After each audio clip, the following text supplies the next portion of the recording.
Hi, I'm Andrew. And I'm Sam. And we're Envy Board Gaming. And today, we're going to take a look at Fast and the Furious, where we get to essentially live out the movie plots. So let's take a look at how it's played, and we'll come back and give you our final thoughts. Fast and the Furious Highway Heist. This is a cooperative game for 2 to 4 players, designed by Prospero Hall and published by Funko Games. This game plays in about 1 hour, and it has 3 different scenarios that come in the box. The tank assault, the semi-heist, and the chopper takedown. Let's see how it's played. So as you can see, I've already set up a 2-player game of Fast and the Furious Highway Heist. The objective of this scenario is to destroy the tank, okay? And we're going to do this scenario because it is the recommended first scenario. There are 2 other scenarios in the box. As I had mentioned before, you have the semi-heist, which is going to come with this fancy semi-piece, which is pretty nice. And then there is the chopper takedown, where you will have to destroy the helicopter and Shaw's car. Okay? But let's get back to the tank assault scenario. In this scenario, we have to destroy the tank in order to win. And there is one other condition to win. If you successfully complete the level 3 tank assault stunt, you will also win the game. That will be your reward for doing it. And this is essentially you running the tank off the road where it's going to explode into a ball of flames. Okay? The way that you lose is if all of these stunt cards, as each round goes by, they're going to be moving across the board. If that level 3 stunt card comes and goes off the board before the tank is destroyed, then you lose the game. So let's take a look at how each player's turn is going to work out. So each player's setup is going to look very similar. Everybody's going to have their own unique character as well as their own unique car. And the game does come with 4 different cars, each of them having their own unique abilities and unique icons that distinguish them from each other. Also, with the characters, you have 6 different options for characters from the movies as well. Again, each with their own unique abilities and unique icons to differentiate them. So on your turn, it's going to be a pretty quick turn. You're going to be doing 2 actions, and then you're going to roll the enemy dice. So pretty quick, pretty simple, okay? You're going to have these boost tokens, which we'll talk about a little bit later, but let's focus on these actions. And what's nice is that the actions are printed right here on your character board, letting you know all the actions available to you, as well as referencing to the icons that you're going to be using to do those actions, okay? So as you can see, there are 7 different actions that you can perform on your turn. Some require you to roll dice, others don't. In this case, the drive and leap action do not require you to roll dice. You just get to, for example, if you drive, move your car the number of spaces that you have speed icons. So in this case, 5. If you were to leap, you would leap the number of athletic icons, in this case, 2. All right. However, the other 5 actions, you are going to be required to roll dice, and you're going to be required to get a certain number of successes in order to actually pull off that action. So let's say we took the ram enemy SUV action. I would again roll dice equal to my speed, so again 5, and I would have to get at least 3 successes. So let's say, for example, this is what I rolled, right? 2 successes. This is where these boost icons are going to take an effect. And that is that I can spend one of these boost icons in order to turn all these little canisters into successes. So instead of 2, now I have 5. Another way to use these little boost icons are going to be on your teammates' turns. You can spend one of your boost icons in order to add 2 dice to their roll. They cannot roll any more than 5 dice for their action, but that is another way you can use your boost tokens. And your final action you're going to be able to do right here at the bottom is to take a boost token as your last action. So if that's the thing that you do first, then you're only going to get 1 action out of your turn. So make sure that if you are taking a boost token, make it your second action if possible. Okay, so after you take your 2 actions, then you're going to move on to rolling the enemy dice. Now, in addition to your normal actions that you can take on your turn, you can also perform a stunt as one of your actions. So let's take a look at how that works. Now, for example, this one, grappling hook, you have to essentially, I'm going to move some pieces around just to make this a little bit easier. You have to essentially be in a very similar setup here as the example. I like that it has this little layout, this visual to help you know exactly what it has to look like in order to perform the action. So for grappling hook, what you're trying to do is you're going to pull a vehicle or wreck closer to you with a grappling hook. So you're going to either target an enemy SUV, a player vehicle, or a wreck within 3 spaces of your manned player vehicle. Then you are going to do a skill roll for your control, and you need 3 successes in order to successfully pull off this stunt. And if you do, then you're going to place the target, so whichever one of those options it is that you are trying to pull, you're going to place it into an adjacent empty space to your player vehicle. And if you successfully pull it off, you'll then gain one of these boost tokens, all right? So you'll gain 1. That means that you can do this action again, or another player can do this action, but once all of these boost tokens are removed from the card, it is flipped over and it cannot be done anymore. And that's how the stunt cards work as your action. Now, after you've taken your 2 actions, the last thing for you to do on your turn is going to be roll the enemy dice, all right? And I've set up the board to kind of show you a couple little examples here and show you how these different faces work. So let's say I rolled the enemy dice and I got this enemy peg, okay? So for the enemy peg, I have multiple enemies, and a lot of these faces, there's going to be multiple things that you're going to have to do, and the way you're going to resolve those is going to be from west to east and then north to south. All right, so first I'm going to resolve this one here. This peg is not on top of a player vehicle, so it's not going to do any damage to the vehicle. However, it is on top of a roof that has a player peg, so it's going to brawl with that player. And if it brawls with a player, you'll simply remove the player peg, and you're going to move it to the closest vehicle. Okay, so it could be the own player vehicle here. Okay, so that's how that would do. However, this one is on top of a player vehicle, so it is going to attempt to do damage to that player vehicle. And it will do 2 damage, but the player is going to be able to roll defense for that 2 damage. Now, if you look at your icons again, you're going to see here that Dominic Toretto has 4 shields for his defense, so he gets to roll 4 dice. So I would roll those 4 dice, and I got 3 dots, meaning I don't take any damage. If I had only gotten 1, I would take 2 damage. But then again, remember that you have these boost tokens that can help you as well.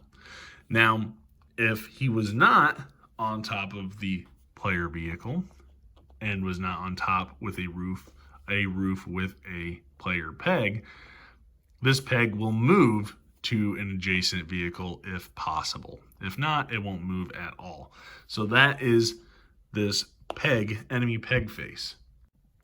Now let's say you rolled the enemy SUV icon. For this, each SUV is either going to move or it's going to try to slam into a player vehicle. And again, you're going to follow resolution order. So here, this vehicle is not adjacent to a player vehicle, so it's going to try to move towards the active player. This vehicle here is adjacent, so they're going to try to slam and do 3 damage to the car. I will then, again, get to roll defense, and depending on how many dots I get, I have 1, 2, 3 dots, I would not take any damage. However, if I do take damage, I will then record that here on my vehicle board by tracking how much health my vehicle has. If it ever gets all the way to where it's off the board, then your car is destroyed and removed. Okay, so that is the enemy SUV icon. Next, let's talk about the skull. Now, for the skull, and pretty much for this skull and the little north or south icons, they're going to be very similar. However, for the north and south icons, you're going to be moving this tank up and down, and it's going to cause some havoc. If it hits people, it may do some damage and that kind of stuff. Okay, but mostly I want to focus on the skull here, okay? Because the skull is how enemy cards are going to come into play. So let's take a look at how that's done. So when you roll the skull icon, it's going to be referencing to this enemy deck here. So whenever that happens, you're going to reveal a new card and you're going to do whatever it says here in the top portion. For example, here you're going to have each enemy SUV move one space towards the nearest wreck, and then you'll have beatdown, which each player vehicle with an enemy peg on top of it is dealt 4 damage. Again, you'll get to roll defense. And then you'll place it here. And as you're doing this, more and more cards are going to be coming out. And first, that just happened to be the exact same card. But then let's say you have another one that comes out. All right, again, you're going to do this portion. However, you're going to activate this red portion of the card where each wreck adjacent to an enemy SUV is going to be removed. All right, and so that is how the little skull icon is going to impact. So if you're getting a lot of these cards, it's going to make the game a little bit more difficult because you're going to have a lot more stuff happening. And again, you're going to keep going round after round until the tank's health is off the board and you win the game. So after you have rolled the enemy dice and everybody has taken a turn, you'll come to the end of the round. And let's talk a little bit about round cleanup and road maintenance.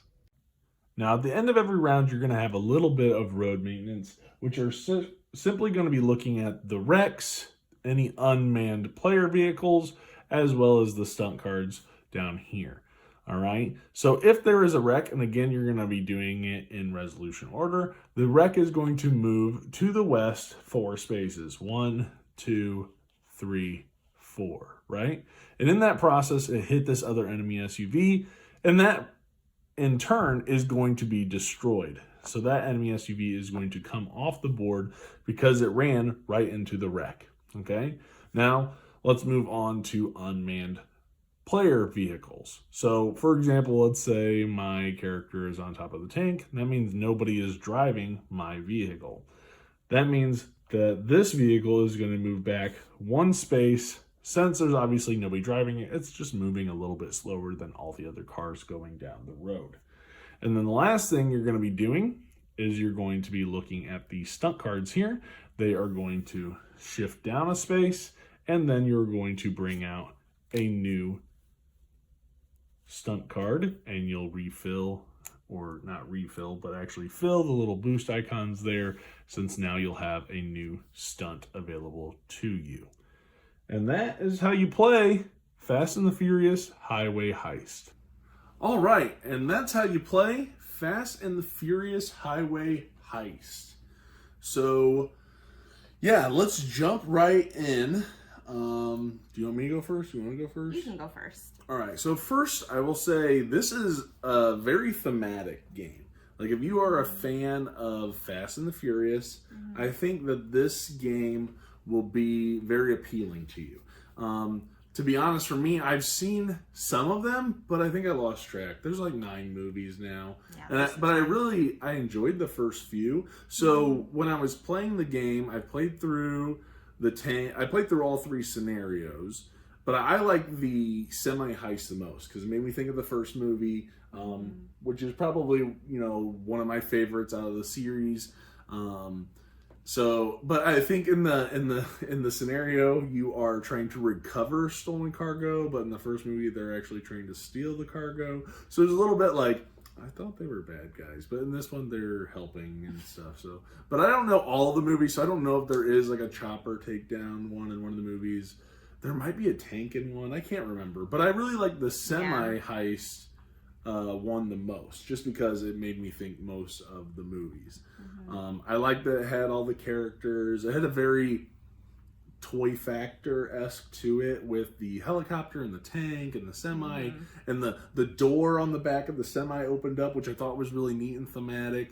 The cars running around, the crazy things that you can do in the game that kind of go along with the craziness that you see in the movies, because like you're leaping on different cars and you're flipping cars up in the air. You're using SUVs as ramps to try and ram the helicopter in the middle of the air, and it's just it's very thematic. It's very thematic in that way, obviously defying all laws of physics. Yeah. But I think if you are a fan of Fast and the Furious, I think you'll like the game. I think that's the fun factor I'd get out of it. It's very toy-esque. Overall, the turns are pretty quick. You take 2 actions, you roll the enemy dice. Everybody does that after the end of the round. There's a little bit of maintenance, and then you just keep going until you either win or the stunt deck kind of runs out and runs off the board, and then you lose. So those are like my initial thoughts of the game. Now, did you see the movies? Have you seen the Fast and Furious movies? I've seen maybe like the first 2 movies. Rest in peace, Paul Walker. Right, yeah.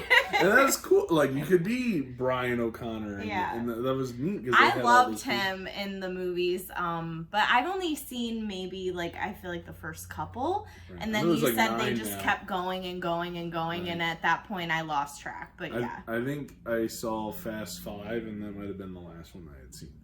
Yeah, I like the girl with the pink car. Right. From the movies. Right. I don't even know what that is now. So, I think it was the second one. There are quite a few pink cars. But anyway, so did you think it felt kind of like the movies playing the game? Yeah, I think it did. Like the leaping on top of the vehicles and like then taking over an SUV, an enemy SUV. Fighting on top of a car. Right. All of that felt like, I was like, oh, okay, this feels like the movie. Right, yeah. And I think it's funny, like, even if you're not driving your car, it's still perfectly going straight down the road. Yeah, right. I mean, it's going a little slower, but I mean, come on, we're professional car drivers, you know? So, right. And so, yeah, so it's a very thematic game. It's very funny, haha moments when you're pulling off these stunts and doing these crazy things. Like, I like the chopper one where you can ramp off of an SUV and try to hit the helicopter. It's crazy. Yeah. So very thematic, very nice production. I think the quality of all the components are really nice. The pegs, the cars, you know, everything was a really nice production, and it all fits in the box. I mean, you got to put some stuff under the insert, but I mean, other than that, like it's a nice production. The one thing I will say that was a struggle for me is it's quick turns, right? You take 2 actions, you roll the enemy dice, but I felt like I had to constantly refer back to the rule book. I felt like I constantly kind of slowed it down because it was so wordy. Like, although the actions were relatively simple, right? And the player actions are simple and easy to do. But then when you're rolling the enemy dice, you got to be like, okay, well, let's say I roll the enemy peg, and then it's like, well, do they attack the vehicle? Are they brawling? Are they jumping? Or the enemy SUV, you know, and you got to do the resolution order. So this one rams this one's not close enough, so it has to move. And so it just gets a little, for me, it felt just a little like clunky, moving everything around, and it kind of can slow the game down a little bit. And then when you have to refer back to the rules about what happens, or, you know, to me, it was just a little messy, I guess, is what I could say. It kind of would take me out of that element of, I'm trying to hijack this semi, or I'm trying to take out this tank because now I got to go and I'm reading everything and what happens when a wreck does this or a wreck does that. And like, some different scenarios add different actions that are available, and some count towards your actions and some don't. And so like for me, I feel like there's sometimes where there's too many exceptions to the rule, and then you have to, I don't know, that was my biggest downfall for the game, because I felt like I constantly had to go back to the rule book for those kinds of situations. I love the theme, and I really enjoyed the first few movies, so I was like, I didn't know how I was gonna, I mean, it looked cool, and I think it could have just been maybe a little better streamlined. I'm not sure, but it was just so wordy. And I mean, you have the rule book, and then you have extra rule books depending on the different scenario. And at some point, it seems like it's a bit much for what it is. I feel like it could have been a little bit more simple. Yeah. So I guess in that regard, that would be my negative for the game, just because it slows it down. So I don't. Did you have any negatives? That's probably my negative too. Was I feel like we had to keep stopping to refer to the rule book, because it was like, oh, if this happens, you do this, and like you just had to keep going back. Yeah, I feel like there were a lot of little rules you had to remember. And it wasn't very. I feel like it wasn't very straightforward sometimes, like as you were reading it. So I think it could have been a little more straightforward. Right, and I don't know if that's a rule book thing or not, because I'm a big fan of Prospero Hall designs. Like, they've done some amazing game designs, and I really like them. And so, and not to say that this is necessarily a really bad one, but maybe it just doesn't hit my sweet spot, I should say. But I thought it was really thematic. I thought it had those funny moments, those just doing really random, crazy moves. But I felt like a lot of times in between those exciting moments, I had a lot of down. It was like, oh, I got to refer to this, or I don't know what happens in this case. And it just, I don't know, at times I got a little confused doing it. So I guess that would be my thoughts on the game. I liked the artwork. Yes. I feel like it has really cool artwork, even like on the character cards that you pick, the cars, like the car artwork. Like, I thought the artwork was really nice. Yeah. I like also that it's cooperative. Right. I think that if it wasn't cooperative, I don't know, like it wouldn't be, I think it's just a good game to be a cooperative game. Right. If it was if you were playing like, each person on their own, like, I don't know, I felt like it was like, okay, we're the good guys against kind of like the bad guys. Right. So, and I think one thing is that if you don't like games that have a lot of luck, this is not a game for you. I mean, you are rolling a lot of dice, but I mean, I feel like games can be so swingy. Like, you can play the tank assault and do really well because you have good rolls and you don't get a lot of those skulls on the enemy dice, so you don't have to worry about a bunch of enemy cards coming out, and it can be really easy. But if if you are getting a ton of skulls and a lot of stuff is happening to you and you're not getting lucky on your dice rolls, you might get a little frustrated, because it is a little luck heavy. It's based on luck, Right, it's very luck heavy on that. So, I mean, you do have the little boost tokens that help with your dice rolls, but I mean, you also have to use up an action in order to get those boost tokens if you want more of them. Or if you do a stunt, you can earn them. But I mean, again, just know that that's something that happens in the game. You're going to have to deal with some luck if that's something that you're okay with.